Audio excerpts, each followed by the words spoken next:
So I'll start with saying that we have paid at least 2 bug bounties that were exclusively due to, gas golfing.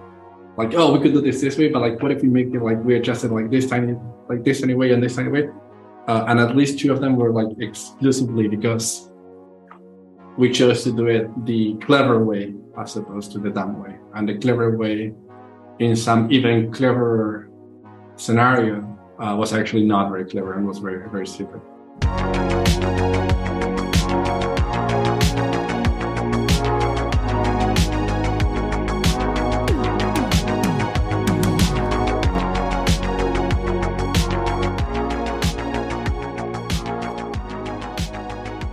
Hello and welcome to episode 4 of the Devs Do Something podcast. Today's guest is Nicolás Venturo, a protocol engineer at Balancer Labs and former dev and auditor at Open Zeppelin.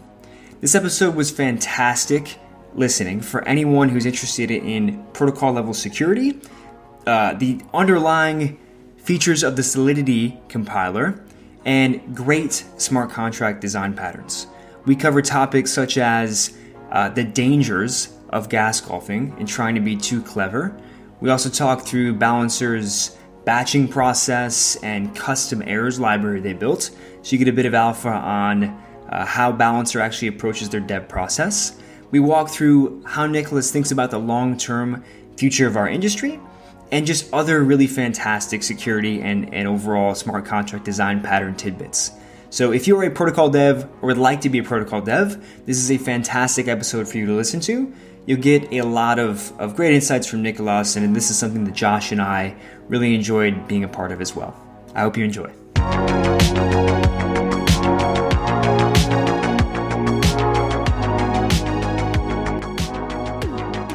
All right, so we're here with Nicolás.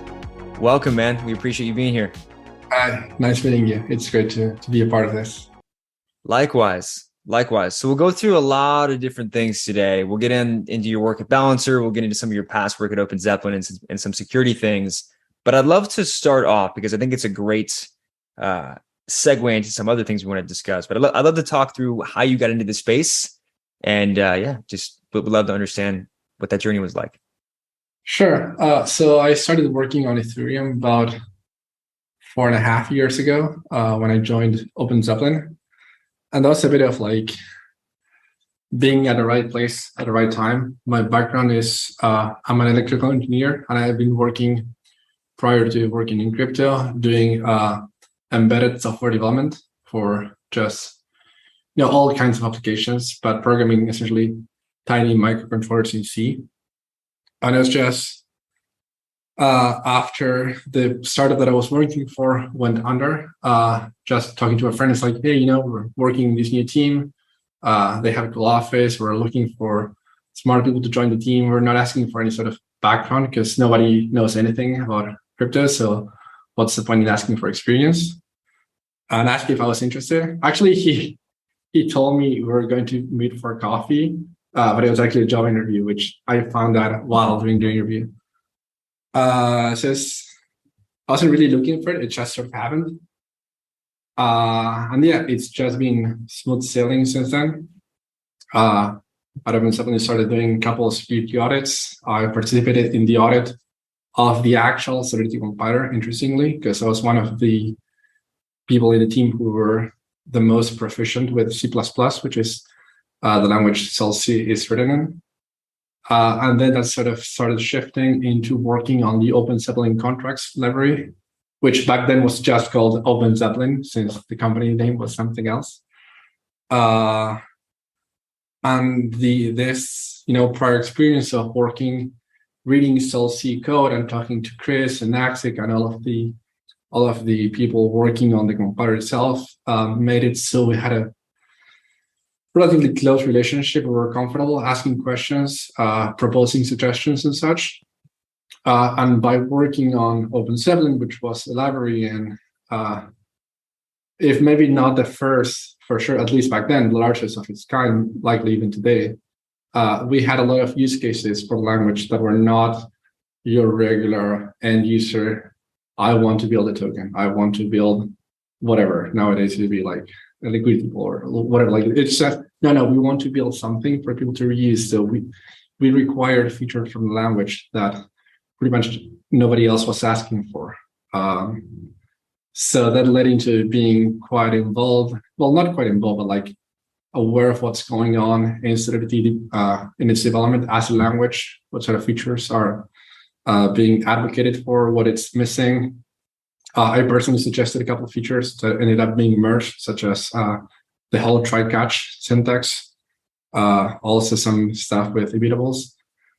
So that's all very, very nice. But yeah, and then 2 years ago to this day, I just got a message in Slack reminding me that I joined the Balancer Labs team, where I've been leading the blockchain engineering team, everything that is blockchain related, except, well, data, like subgraph analytics and all of that, which is essentially mostly smart contract development, but also monitoring, also providing information for like technical assessment on, say, governance actions, providing tools so that complex actions can be broken down into more understandable components and such. And yeah, that's what I've been doing to this day, which is very, very fun. Nice. That's a really cool journey. I want to get back into your work on the Solidity compiler audits. And I'm curious as to what you think of the evolution of Solidity and some other recent new popular low-level languages and things we'll get to in a second. But what parallels did you see between some of your work in embedded software and working with the EVM? I mean, I know there's the C++ connection, right? But would love to hear any other comparisons you can make. There's actually quite a few things that I think are similar. One of them is being distrustful of tooling. Embedded software tooling is terrible. Like every single tool is broken. The datasheets of microcontrollers just lie to you and they state things that are not true. So when you run into issues, if you're doing, say, web development, right, and something doesn't work, your first reaction is, oh, I must be doing something wrong. I'll find out how to do it properly. But when you're dealing with those things, it's like, is it me or is it something that I'm using that is like maybe misinterpreting what I want to do? Or like, surely some of the fault lies with me, right? But like, maybe it's very likely that the error is being misdiagnosed, right? It's very likely that I'm using something in a way that it's not meant to be used. Not because I didn't read the documentation properly, but because the documentation is just not correct, right? Maybe because like this is not doing what it says it should be doing. So that like basic level of distrust towards tooling error messages in general, which is like, it's actually quite draining, right? Because you cannot be sure that anything you're seeing is true.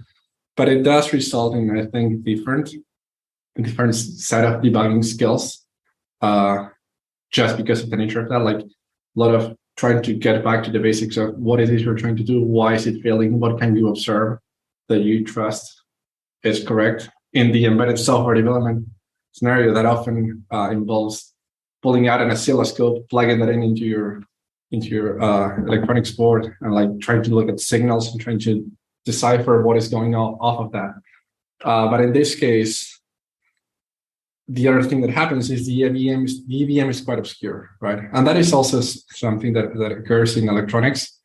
What is like you can look at a printed circuit board, and if the software is working correctly, it looks the exact same thing, right? There's nothing to the eye that is different, but it's like deep within the guts of like, what was this registry's value at this point in time? Right?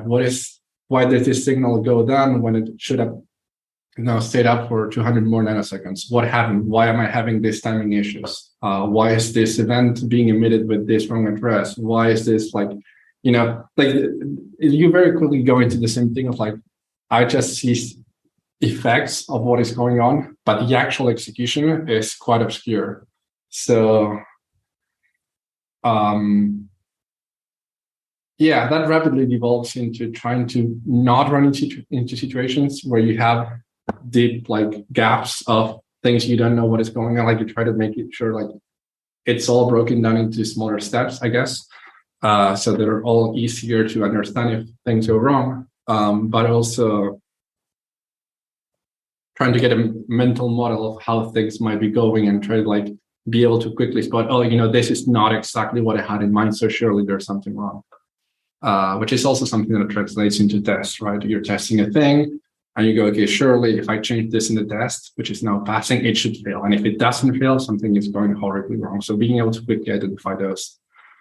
I think those are like pretty much very related skill sets. And then finally, I guess, being used to be working in resource constrained environments, be that performance, be that memory, program size, having to use unorthodox data structures or algorithms that in this particular case are well suited to the platform because of requirements, but in a general case, it's not what you might use if you were just working on a backend, say, or some web app.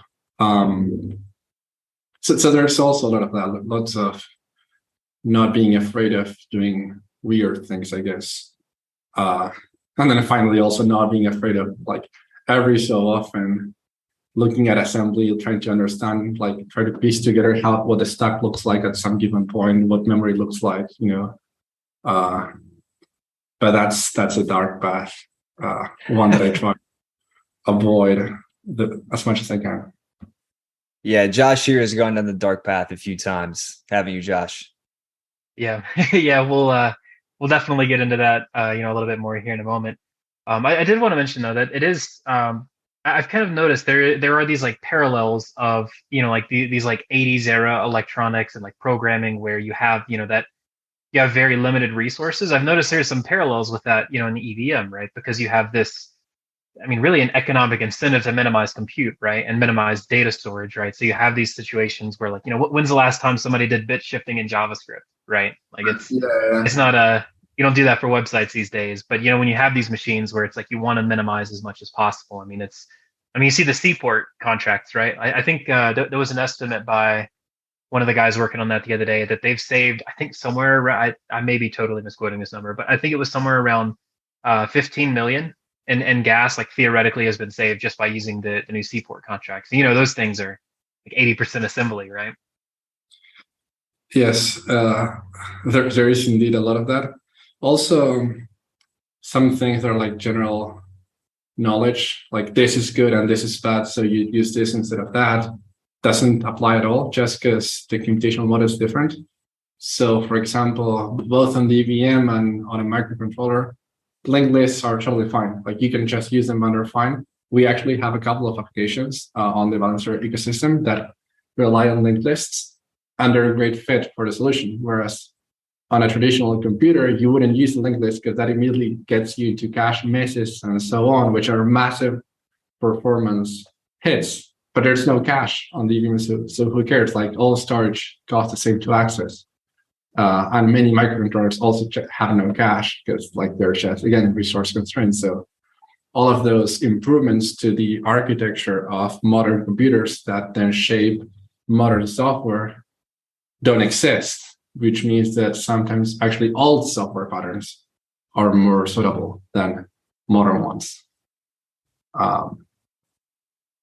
And then all of the weirdness in the EVM that comes from the fact that you have near infinite memory, that you can magically assume that hashes will never, you'll never have collisions. So just do whatever, it'll be fine. Just compute a hash, totally safe. There's a lot of interesting novel things as a result of that. Totally. So speaking of some of the low level thought processes and languages, have you played around? I know you obviously went deep into the Solidity compiler. Mm-hmm. We could touch on that, but have you played around with any of the other lower level languages like Yul or Huff? Josh is a big Huff shill. He loves Huff. Shout out to Huff. But I'm curious as to what you think. I gotta admit, I know nothing about Huff other than the fact that it exists. But I do know it exists, so I'm not fully out in the weeds.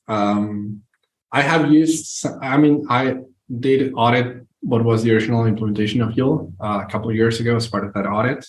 So I sort of became familiarized with it even before it was a thing that was meant to be used. And back when like the plans to have an intermediate representation for Sol C were still sort of being developed.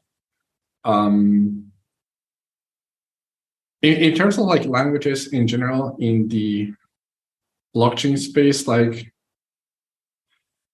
I think there's some improvement is required, right? Solidity is far from a perfect language. There's many things it doesn't do great. There's many things it's lacking, some of which are actually not hard to implement.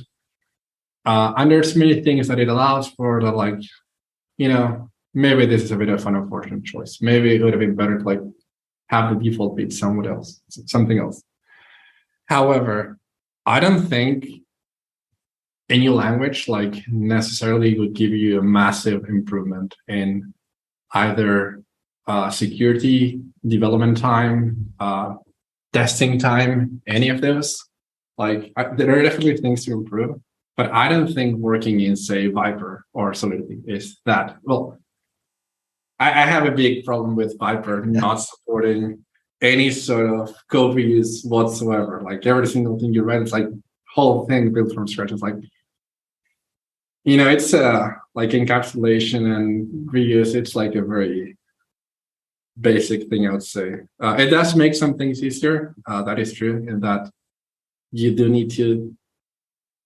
don't have all of the inheritance insanity that you can end up with in Solidity due to it being the only code reuse pattern that you really have, and you having to rely on multiple inheritance and the linearization of the inheritance tree and all of the craziness that pops up with that. Like that is not great. But like not having anything is also not great. Single file contracts are nice. It does make submitting verification to Etherscan easier. But I don't know. So like the low level languages, I tend to use Yul mostly for code density. We struggle a lot with the 24 kilobyte bytecode size limit. And we've found just experimenting that there's many patterns that result in Solidity tends to be very, which makes sense, and it's what everyone thinks about it, but it's very heavily optimized towards execution costs, right? That is like sort of the only thing in mind. And some patterns leading to the code being emitted being incredibly inefficient in terms of how much space they take in the bytecode, right? So if you have like a very simple switch statement, like an if-else chain, right? And it's like very simple values being compared, like maybe with some value against some, like a switch, like a switch statement in the language that did have switch. If you do that in Yule, like you get savings in the order of like potentially hundreds of bytes, which when you're 26,000 and you need to get back down to 24K, that's massive if you just rewrite an if-else chain using Yule, which we have done. So that is often when I start using those. Also, if I'm like doing like low level, hacking around, like we do some nasty delegate call magic or like bubbling of revert reasons in some places, or there's a pattern that we follow where we essentially, in order to simulate calls, we make a call to ourselves that then reverts but returns data in the return data of the reverted transaction. So we get a result even though the inner, but then we don't revert. So like we actually do return data, but we do have a nested reverted transaction. Those things, like you got to do them with Yule, because like they're like inline assembly is the only way to go about it, right? Solidity just doesn't support those things.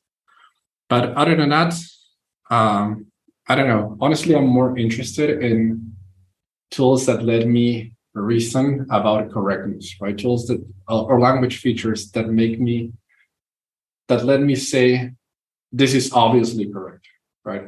I can read these three functions and I know they're correct, even in the presence of a much larger contract, because I know nothing that the rest of the contract does is ever going to change what this does. And like, it's not going to break, say, the invariance set by this. Like in that sense, I want for Solidity to be a very auditable language, something that you can read with high confidence that you understand what is going on.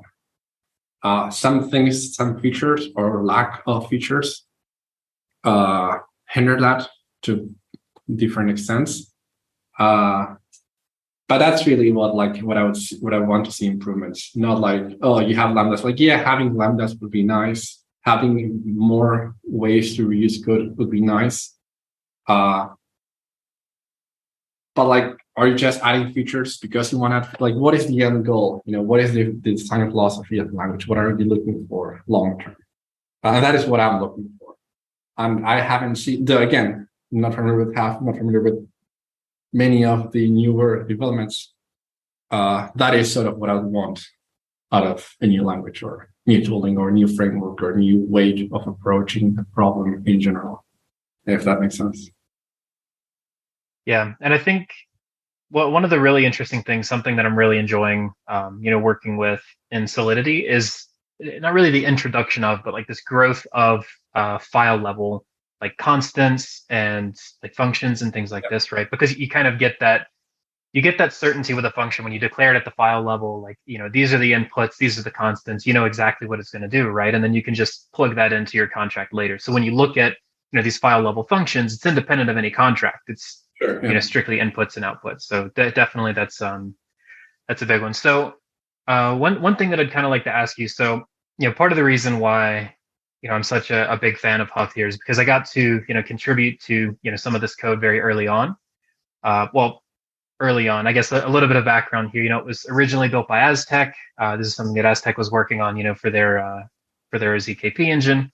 But eventually it was more or less abandoned, right? And then a few people recently kind of picked up on it, rebuilt the compiler and built like a sort of new version of the language. But so one of the discussions that we had here was that where do you kind of draw the line of like what should be a part of the language and what should be external to that, right? And originally I suggested, we should have a standard library, and this can do things like handle custom errors, handle things like function ABI, things that standards that were set by Solidity, but they're just convenient things for us to have here. And kind of the discussion revolved around like, maybe instead of writing like a canonical standard library, what if we take this Open Zeppelin approach of, everybody can kind of write their own libraries, and then people can iterate on it, optimize for different things. So what do you think about, standard libraries, and like, where do you kind of draw that line?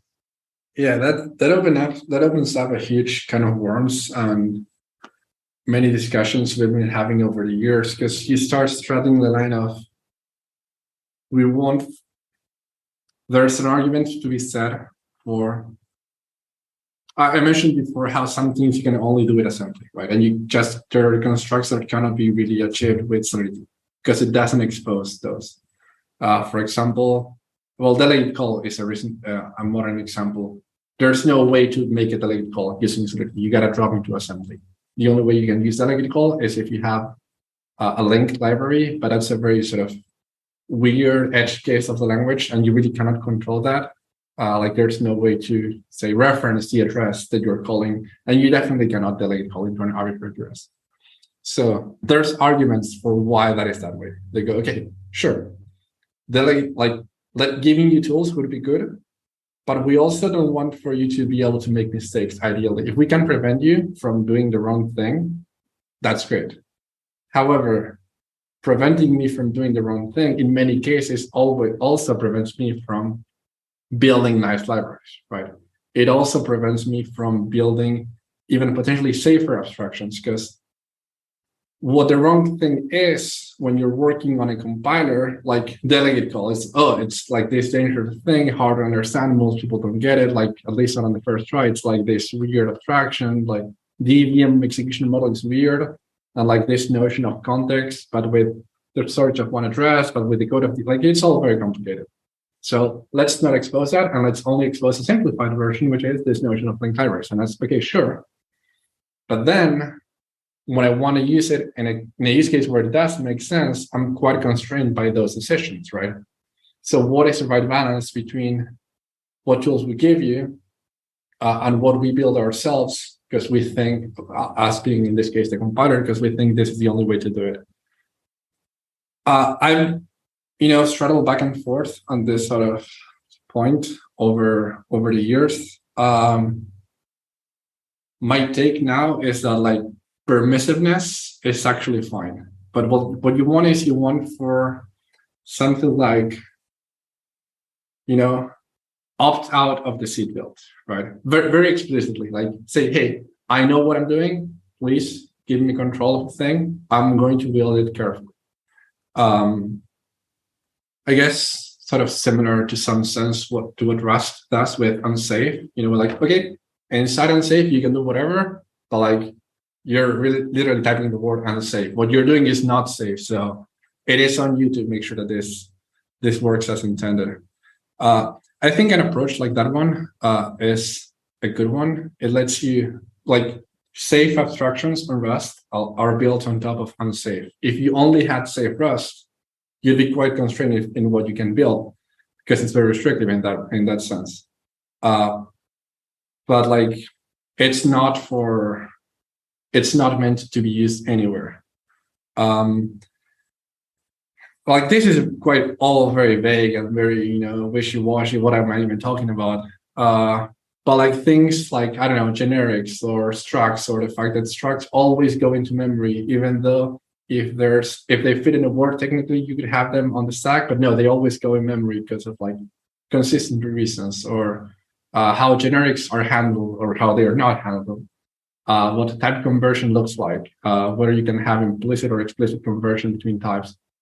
All of those shape greatly what you can build when it comes to building a library, right? So if you want for people to build libraries and you want for them to be able to build good libraries, and in this case, good library means I'll define a good library as a library that is hard to misuse. And that has been in many, to a large extent, the guiding philosophy behind developing the Open Zeppelin contracts. We want to make it so that it is very hard for you to use this incorrectly. In many cases, it is not possible to guarantee that will not happen because the compiler doesn't provide sufficient tools to, implement the checks we'd want, or maybe we'd have to introduce performance hits. But at least like you'll start typing, like you'll be accessing fields in structs that start with underscore, and that's like already a very bad sign. It's like typing unsafe. Like, hey, are you sure you know what you're doing? I think not having a standard library is fine, but you gotta go through the effort of doing that.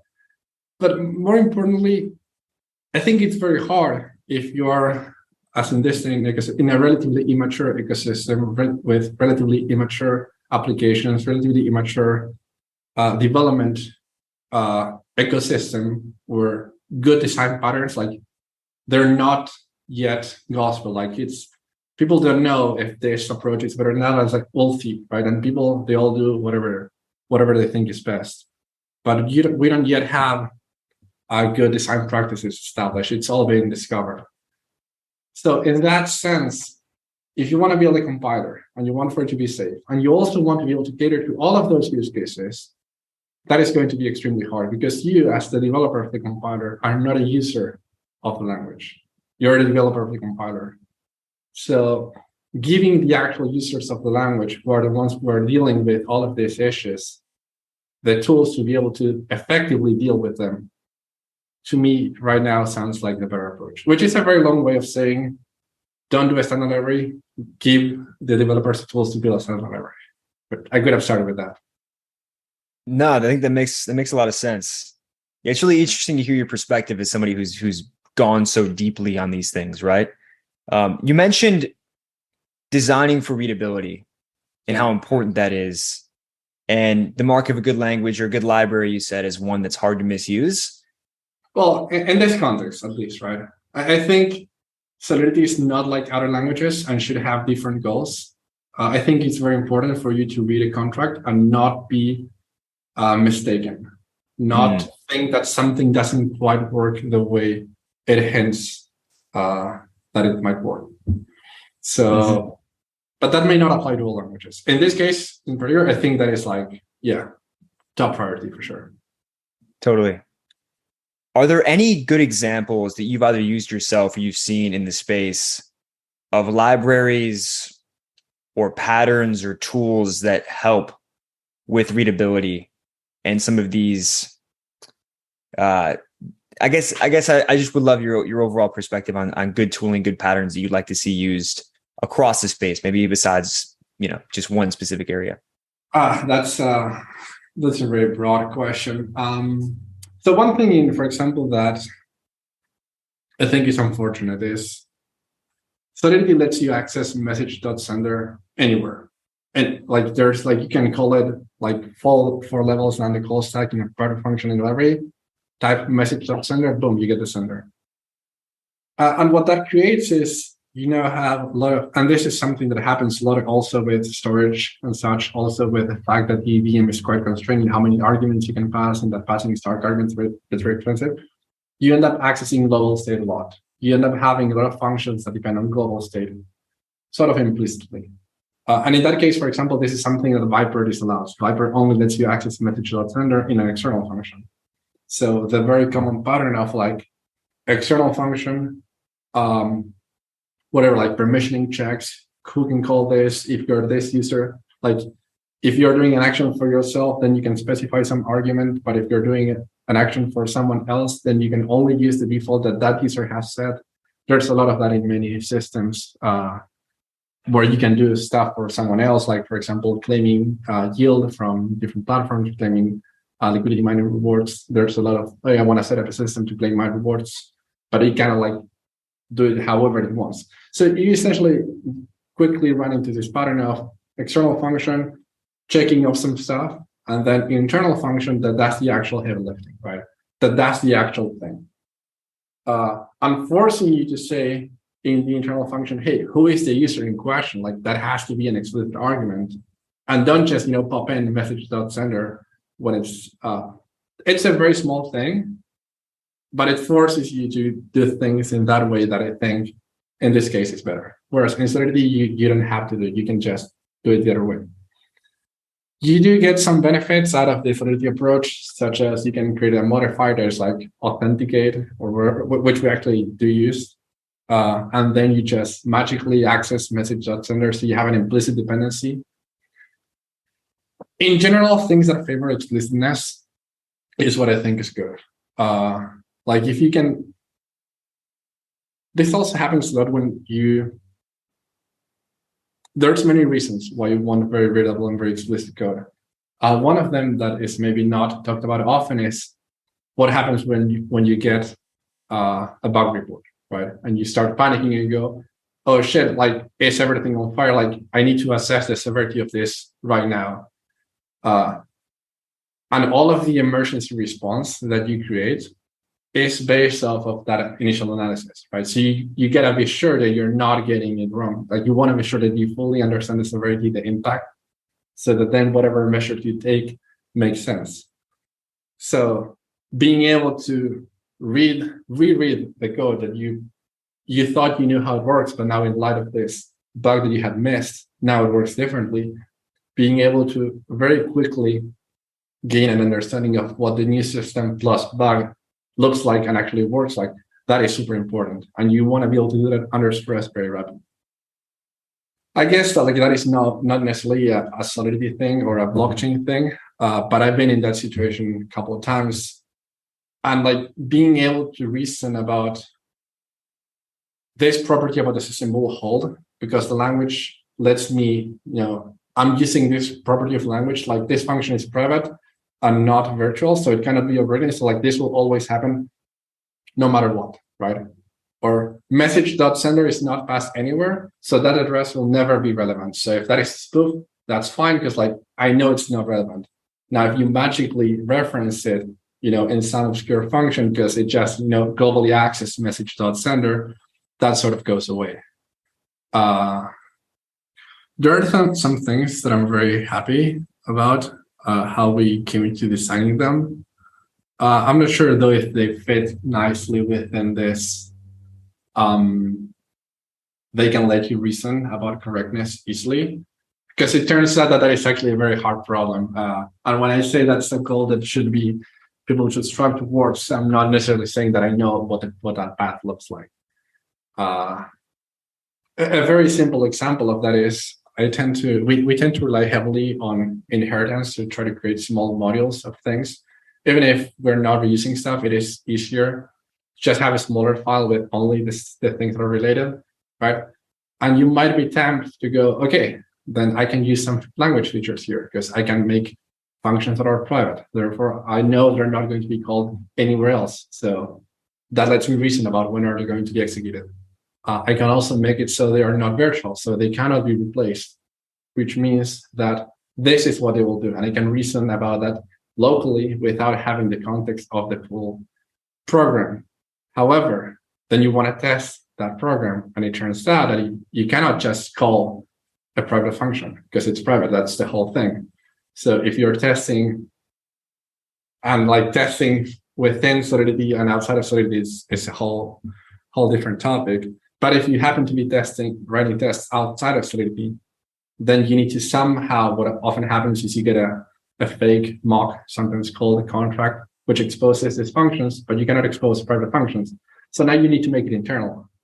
And you need to make it internal just for your testing, or you need to make it virtual because you need to replace some part of it for your tests. But now you have a thing that is saying out loud, hey, potentially someone is using me outside of this file. Potentially someone is overriding this behavior. And you gotta have that because otherwise you cannot test it. So that's an example of like, I was actually thinking about submitting a proposal to introduce like pragma tests or whatever that skips most like, let me call private things. Let me override non-virtual functions. I don't care about that. Like those guards don't matter in this context of I'm writing a contract that is only going to be used in the context of local tests. So please let me like do the thing that I want to do without compromising my production code. So I actually do a lot of that, which goes very much against my original point of, hey, let's try to make this easily understandable. I think in general, and this is something that people have been saying on for years now, but this is something that hasn't been done. And I think to a large extent because of the huge focus on gas costs, and getting gas costs to be as low as possible. And that like immediately takes you to, okay, what are the main source of gas expenses? Storage accesses and calls, right? Like they are by far the opcosts that goes the most. Okay, so let's have a monolith that has everything. No need to make any calls. As long as you don't run into the 24 kilobyte size limit, you're fine. And let's, just jam pack everything that we can into a single storage slot. Like use 17 bits for this and 3 bits for that, and which is like, that's fine. We do actually also pack a lot of storage, but using contracts themselves as, concepts in your system, abstracting via contracts and introducing interactions between systems and building complex systems out of multiple contracts interacting, as opposed to a massive monolith that inherits from 17 different files and then like somehow connects them all together. That leads to a much easier to follow architecture, and also much more modular and replaceable, where you can also try to contain damage. You can also try to, I gave a talk at a conference here in Buenos Aires last week about trying to build multi-contract systems where you can reason about the correctness of each component, even in the presence of failures in the other components, right? If, say, you have a thing that is minting tokens and you have an emission schedule, right? And the reason why you're minting this is because you have, contracts that direct emissions towards incentives for participation in different DeFi products, for example. Sure, you're not going to be able to verify all of that. You're not going to be able to verify that the tokens are being minted to the right people. But at least you can verify that you're never going over, the original emission schedule, right? Even if someone ceases control of the minting, even if it is wrong for whatever reason, that property will still hold, right? And you can continue doing this all over the place, and you end up with a much more robust system, with a system that has a lot of redundant checks, and that is much easier to reason about its security and correctness. However, that comes at a cost. And in this case, the cost is, well, you have multiple contracts. So you're making calls. You're potentially doing the same computation in two places. So that is wasteful. You potentially need to access storage from a different place. So now you not only need to read a value from storage, but you need to call into the contract to get it to read it from you and then return it. So now it's the call plus an S load, right? Or maybe you go, well, that's quite dumb. So what I'll do is I'll replicate that contract storages myself, which is something that happens like if you ever look at the Curve Finance code, all of the liquidity mining system, there's like 3 different contracts that all know about the emission schedule, when the epoch happens, when the rate decreases, and they do it so they don't need to call into one another to ask for it. They all replicate the same logic because it turns out that is cheaper, but it makes no sense. It makes no sense that is the cheapest way to implement that, right? So gas is weird. Like gas is weird as a thing. It's weird that it's so impactful, and it's doubly weird when you look into, okay, what if gas was not a concern? What if you're thinking of, say, LTs, right? And you think that LTs are a good solution, and that should maybe be the thing where like maybe you want to optimize for the LT scenario, not the L1 scenario. Well, it turns out that what you want to optimize for on an L2 is absolutely different from what you want to optimize in an L1. It's mostly about call data. It's mostly about the data that is submitted into the L1. So now you have like this massively different worries, like having a function that now takes multiple arguments is a very bad thing. You know, you should have one that takes a bunch of defaults, and if you want to specify some, like pass as little data as you can, because that is the way you reduce gas costs. And that is like just completely different, and you arrive at just, you know, systems that look like nothing like what the L1 counterparts would look like. And again, I don't know what the solution is, right? Like that is just the way things are, but it's unfortunate in many ways, because there's like, it's not that there's no silver bullet, like, but it's all of your bullets are actually, you know, made of, I don't know, not even metal. Like everything is bad. So yeah, that's a good note to. Totally. Yeah. So what I'm hearing is this focus. Oh, sorry. No, sorry. Bad joke. What I'm hearing is this focus on readability over pure gas golfing, right? And I think that makes sense. I mean, one way you can think about that is if you are operating on, like if you're building contracts for Ethereum L1 and you're in this very resource constrained environment where you really have to think about gas, if you're also deciding to optimize only for gas efficiency, you end up with a system that's not readable and it's very hard to maintain and might expose it to security risks, right? And I think this might be an interesting segue into how your team at Balancer thinks about security overall. I mean, I know you obviously have a great background in security, being from Open Zeppelin, you've done audits. How do you guys approach security? I mean, I think you guys, you probably hit on some of this already by making the system readable, modular, and easy to respond to when there are breakages or failures. But I would love to understand just what the overall philosophy looks like. So I'll start with saying that we have paid at least 2 bug bounties that were exclusively due to, you know, gas golfing. Like, oh, we could do this way, but like, what if we make it like we adjust it like this tiny way and this tiny way? And at least 2 of them were like exclusively because we chose to do it the clever way as opposed to the dumb way. And the clever way in some even cleverer scenario was actually not very clever and was very, very stupid. Which makes me now sort of skeptical of those. And skeptical not only, so something that is also not thought about or not discussed is development time. Because yeah, you can have massive gas golfing, right? We would have spent 3 more months trying to shrink the bytecode size of one of our contracts to add more features that just didn't fit, or to try to, you know, reduce by another 5% the cost of, say, doing a swap on Balancer. But is that really worth, you know, launching 3 months later, right? Is that really going to be the thing that makes or breaks our product? And I think more emphasis could be maybe a way to think about this is if you have an issue, right? If you have an issue that results in funds being locked, in escalation of privileges that results in bad actors now having access to dangerous functions. If you have any sort of incident that is relatively severe, that is going to push you back so much more than what you could have gained if you wanted to gas golf a little bit. So focusing on security doesn't get you further, but it prevents you from going back all the way to zero, if that makes sense. So given how long development takes, given the high stakes of the space as a whole, the whole nature of immutable access, anybody can do the thing. No, there's no preventing that. There's no undoing actions, etc., etc.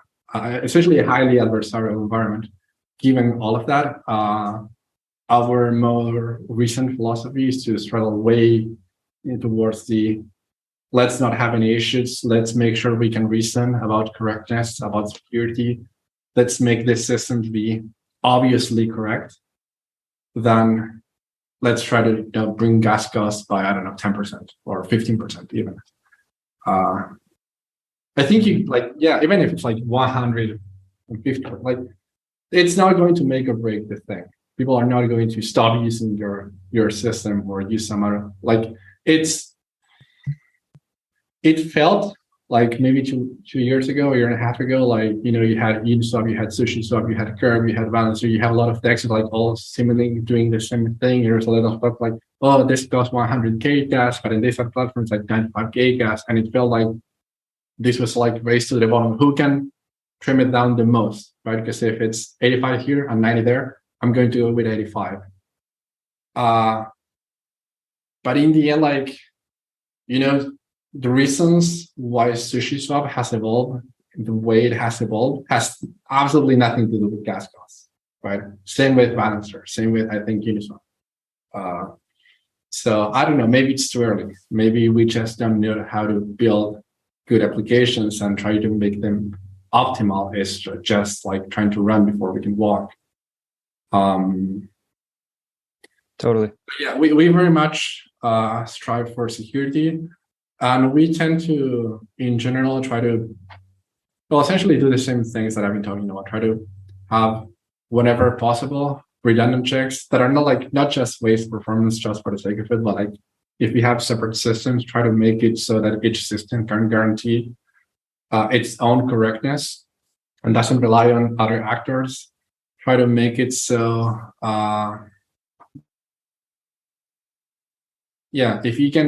if you can split responsibilities in any way, and if you can reason about smaller components, that is always easier. So anything that gets you, that makes it so reasoning about smaller components results in valid reasoning for the larger system, that's fantastic. But that's right. Mm-hmm. Yeah, one interesting thing that if not just for the developer experience, that I thought was really cool in parsing through just the Balancer contracts was this custom errors library that I found, which uses some assembly to bring things together. Can you explain how you guys came up with that and what that is? Sure. Yeah. So we're still using solidity 0.7 for multiple reasons. One of them being that in 0.8, when you have a for loop, you essentially introduce mandatory checked arithmetic on the incrementing of the index, which makes me very unhappy. And in 0.7, there's no custom errors. You just have revert strings, reason strings. And what that results in is every single time you want to write a revert statement, you are inserting a string into your bytecode. And when you have bytecode size limits, those add up very, very quickly. So we had this problem how do we deal with this? Because of course we do want reverse strings, but we cannot afford, we don't have the space for them. I think with a 36K, and 12 of those 36 were just the strings. So massive, absolutely massive. So what we did is we instead but we did want to give, if you go make a transaction and it fails and like you get an error message on MetaMask, or you even send a transaction and it fails, like we wanted to give you something to work with, not just revert it, like have fun.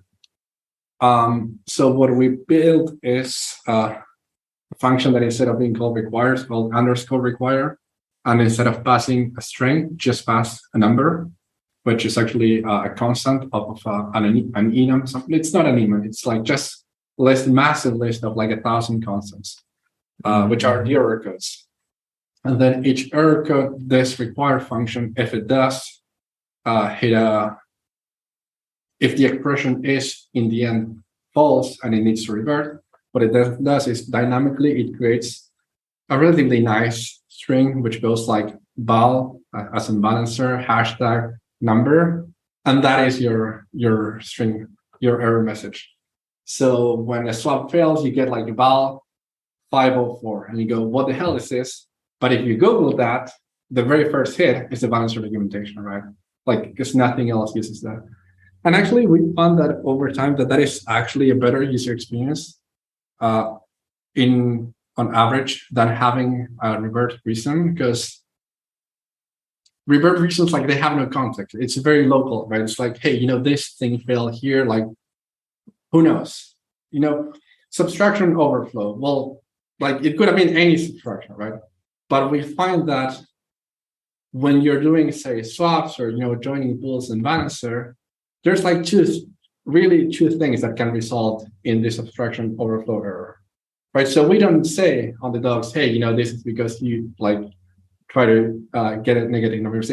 Likely what happened is you were making a swap and you set this value to the wrong number this way, so try this other way, right? Because we have much more richer context. We know if you go there, right, it's because you were using the UI and you got that error. So now it is very highly likely that it is because of this specific reason that you got that message. So that actually turned out being very good, because I think if you just got, subtraction overflow, it would have been very hard to make progress, right? So the application-specific error codes, I think, were a good idea. We actually considered at some point creating like, have the revert message instead of being like val 504 be http docs.val/errors 504. But they were like, what if like our DNS gets hacked, like someone seizes control of the site or whatever? And also, we really don't want to train users to just paste URLs from Etherscan into like the browser, because it's then very easy for someone to make a contract that interacts with Balancer and then errors out with a malicious URL, and you have now trained your users to do that. So that was like a very bad idea. But yeah, that was just born 100% out of the necessity for reduced bytecode size. And there's, again, no tools in Solidity that let you deal with that. Originally, it was even more powerful because it also lets you not just have an error code, but also a value. Often there's at least one relevant value when you have an error, like, unauthorized account, okay, which account, right? That sort of thing. So we also omitted that, but we ended up cutting that because it wasn't that useful. And there is some of that now with the custom error codes in Solidity, which I haven't used, mostly because we're not yet on 0.8 or even 0.9 by the time it comes out, most likely. But it's sort of like the same underlying concept of like, do you really need a huge string? No, you don't. Those just, revert strings were a hack to like get out of a situation a couple of years ago where like you had no feedback, but it wasn't really a good long-term solution. Right. Yeah, and it's the custom errors, I think, are a massive improvement as well. Just, in my experience working with it, because you get, that benefit of you can pass values and other things like that. There's also the issue of, if you have a revert string, you want to try to keep it under, like 31 characters, right? Because then once it gets bigger than that, weird little technicalities. But I also really like that it's generated in the ABI as well, right? Because you have this like, you can basically write like a long error message as the name of the error, but in the code it's only 4 bytes, et cetera, et cetera. And that was something I was very excited to work on, with the Huff library. I think we called it HuffMate, playing off of Soulmate there, right? But I basically I advocated for we need these custom errors because this is while it's not huge yet, right? It kind of requires more people moving to 0.8. I think it's absolutely going to be important, not just for obviously it's good for the users, but it's also good for handling these errors inside of the client, right? Instead of client libraries, and then also within Solidity, I noticed there's a new way to do that try catch block, right? Where you can not only catch, but you can catch specific error signatures where explicitly on an overflow panic, this is what we want to happen, or things like that. So very excited about where kind of the error space is going, I guess. I've talked a lot with the Solidity team about improving reverts in general, trying to get them to have data. What does that mean? Should they be in the API or not? That was also a huge discussion. Same with enums. Enums are not in the API, very famously. So you gotta somehow guess them from the outside. But yeah, it is essentially a less powerful version of the customers what we have. But it was very easy to build and massive byte size series. I think it's something I don't hear people talking about, byte size. I don't like the 24 kilobyte limit. It is the vein of my existence. I don't know. I just find it slightly odd how it being, because I know some teams that do run into it and they have to massively restructure their application. So, but I just don't see people talking about code density in terms of certain known patterns that are known to emit very bad code when it comes to how much space they take, even if they're very highly performant. Mm-hmm. Mm-hmm. Yeah, in terms of other efficiencies that you guys have implemented at Balancer, we were DMing before this about batching within the system. Can you touch on how you guys make use of batching? So we had in general, the issue, we ran into a number of conflicting requirements, one of which is one of the nice things about our single vault architecture, single master contract, is you only need to handle approvals in a single place, right? And the vault does a very good job of implementing certain security checks. So, for example, it doesn't matter what pool you're interacting with. You can place very strong constraints on, say, the outcome of a swap, and they will be met regardless of what the token looks like, what the pool looks like. I mean, of course, it should be a sensible one, right? But it's a very nice piece of software in that regard. So we want to keep interacting with it. Now, the issue is people don't have, in general, smart contract wallets. When you want to do multiple actions in sequence, then how do you do batching, right? At what layer do you introduce batching? I would argue that the proper long-term solution is for accounts to do the configurable. I think it's CK sync that doesn't have EOAs at all, and they're all just smart accounts. I think that is a good effort. But again, gas costs, right? If you use something like the Argent wallet, that adds some overhead that is just unavoidable. So we try to make something that's sort of opt-in. Because the second issue we had is we have many actions that you would want to do in sequence, but that have a very large impedance mismatch at the interface, right? You have a swap, right? And the output of a swap is you get one token out. But then you want to join a pool, and the pool has multiple tokens, so you can be joining in any of them. So one value out to multiple values in, how do you connect those, right?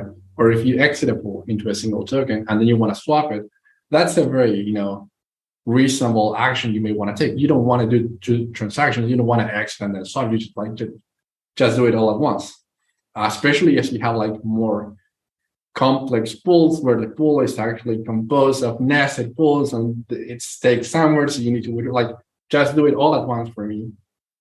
Don't make me, unwind the whole thing in 5 transactions. So what we did is we built a system where this core contract does not have an implicit sender, but in every function call you make, you always pass a sender. And if the sender is message.sender, that's totally fine. You just carry on and life is good. But if the sender is not message.sender, then we have a whole system that is dedicated to letting some contracts essentially impersonate users. We call them relayers, right? So the balancer governance module can designate, hey, this contract is trusted, it's been audited, so it is now a relayer, which means it can impersonate accounts, but only also if all of the accounts that it interacts, if you as a user opt into that, right? We didn't want to give governance power to impersonate you, and we also didn't want for it to be just a decision you make, because what if you like go to a malicious site and they trick you into approving a malicious contract? So it's like two keys, right? Someone has audited, but also you're not trusting them to not rug pull you. And when that happens, these contracts can just send transactions using your address and using funds from your wallet. And I mean, it's a bit complicated to explain the nitty gritty of how it works, because it has to do with delegate calls and reentrancy checks. And it's actually two contracts and not just one. It's a bit all over the place. But we've managed to find a very nice way to essentially script actions that have inputs and outputs that can be stored in sort of temporary storage and later referenced. So for example, you can do an exit into 5 tokens, store in this temporary storage all of those 5 amounts, and then follow that up with swaps or staking or withdrawals or whatever, referencing the amounts that you had previously, all in a single transaction from this thing that is just pulling funds directly out of your wallet and sort of behaving as if it were you. I think batching in general is a very weird problem, because you're tempted to like, what do we do if we have a say approve function? Do we want to maybe also add approve many, right? Because like maybe the user will want to do this many times, right? If you want to register a new component, like let's make it an array, but where do you stop? Where do you draw the line, right? Because also having those be arrays introduces complexity that in many cases it's just unnecessary. So what is the balance? Again, ideally the balance is that you can script things way before you interact with the system, say at the smart account level. That not existing, I'm very fond of the way we've structured this with, you do have one master contract, but under some conditions, you can have people interact with it using your funds. Final questions for you. We'll try to keep these relatively quick and in succession. First of the final 2 questions. Let's say that you can't work on Balancer for the next 6 months. Someone holds a gun to your head and says, hey, Balancer's amazing. Go do something else for 6 months. What would you choose to work on, and why? Do I have to work? Can I not work? That's assuming you have to work. I'm interested in the project that I left, that I was working on at Open Zeppelin when I left, which is now called Defender, is very interesting in many ways. And it's serving, I think it's quite not there yet. It's maybe a couple of years behind in some sense. But I think there's a huge gap in terms of, you want to build a system, right? That system is composed of smart contracts. Okay, that system now is in many cases configurable. There's many inputs and outputs. There's many admin actions. There's multi-tiers level of permissions. You have mega admins. You have people who just operate. Like they're just complex things and they need some level of maintenance. And you do manage to actually build all of that securely. You do manage to say build systems with delays. You manage to introduce certain restrictions in how those can be used and so on.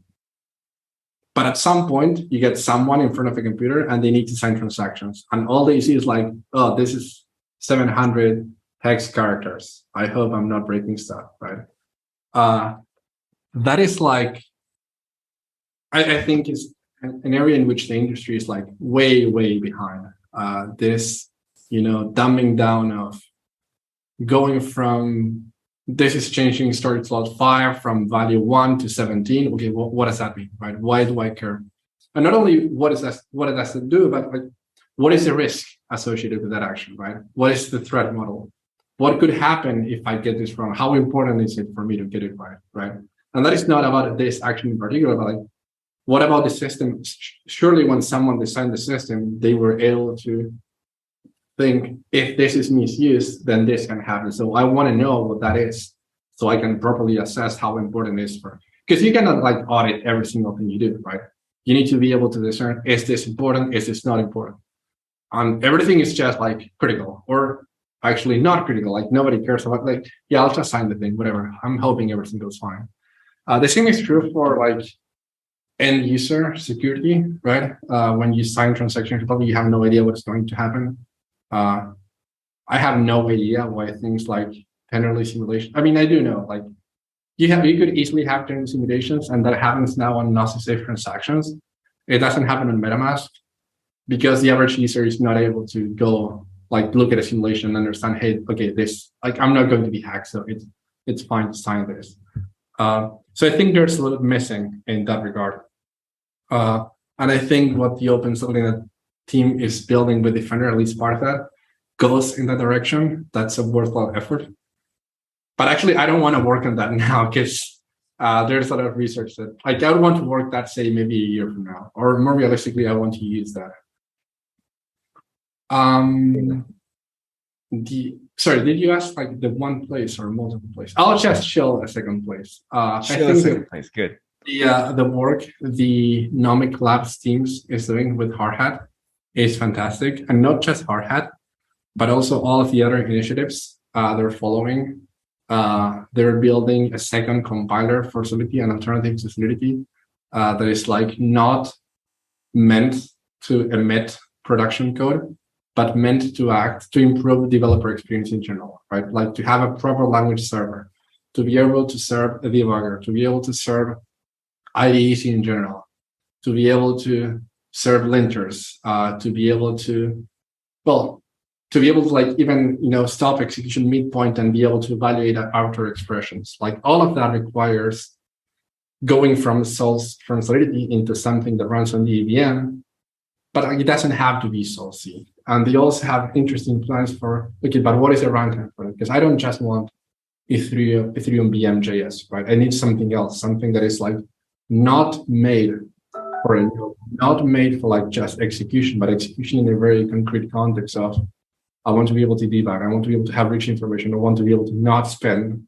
10 minutes thinking, why is this test failing? Thinking very, very hard, thinking, oh, because of this, which is, I find in my daily experience, the best way to solve certain kinds of bugs, just because, as I was saying earlier, tooling is so obscure. So they want to not make it obscure.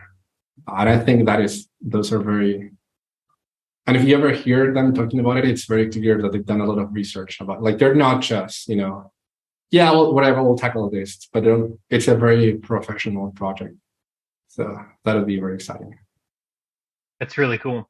I like that. I mean, especially we've noticed as well, both Sam and I being on, developer experience, where developers come across issues, and sometimes it's an issue that is directly related to us, but sometimes it's actually like a Solidity compiler issue, right? And they're like, well, why is this breaking? And then you have to explain, well, this is what the compiler does. This is why it's not very good at this, or this is what you should do instead, or this is what this probably means, right? So yeah, I'd love to see that, like, on the compiler side, and especially having like really good support for IDEs, because right now, like, it works. You get your syntax highlighting, right? And they'll tell you when you try to import something that doesn't exist, but it doesn't really help you as much beyond that, right?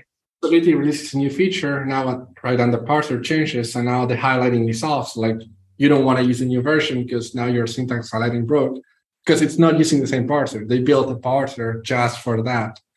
The CDO at Nomic actually gave a great talk on this specific topic and explaining why they're doing this last week here at LATAM in Buenos Aires. It should be up on YouTube soonish, so I can send you a link later. So maybe you can add it to the description or whatever. Mm-hmm. Yeah, we'll definitely do that. Why that is important. For sure. I love it. Okay, so we got the question for what you work on. Final question. All right, this is more philosophical, but let's say we zoom out, we fast forward 10 years, it's 2032. What do you hope our industry looks like at that time? What kind of impact do you hope it has? What does the landscape look like? Would love to hear your long-term vision for what we're working on? Oh, I don't even know what I'm going to have for lunch tomorrow. I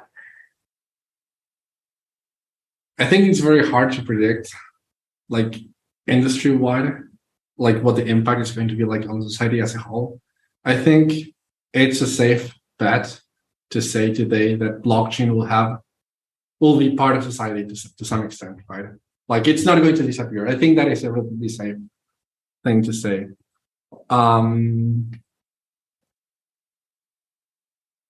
I think it's going to go a bit slower than most people think. Every time I've seen, it trying to go mainstream in some sense, it's always either people have no idea what they're interacting with, they have no idea what they're doing or how they're doing it.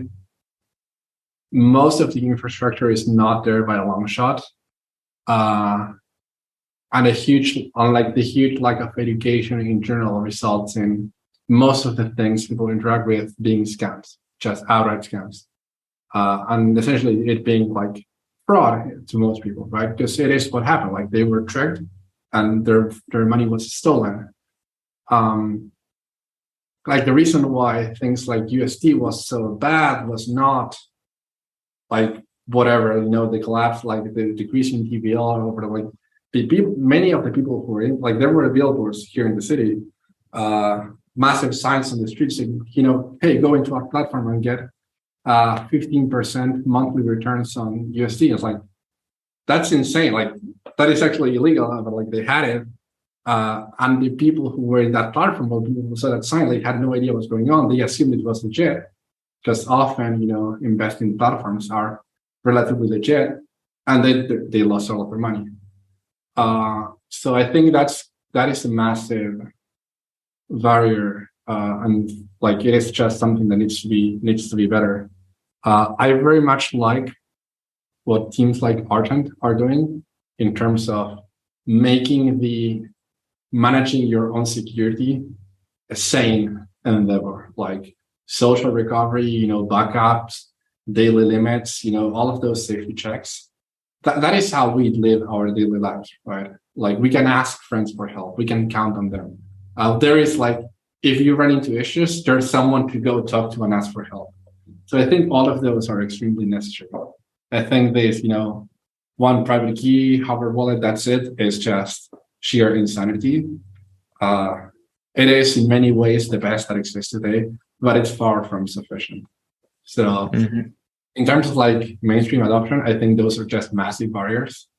And I don't see like good reasons why those things will be improved soon. So I don't think like gas prices, for example, as the main reason why it doesn't take off. Like, yeah, it is a requirement, but it's not what's blocking adoption.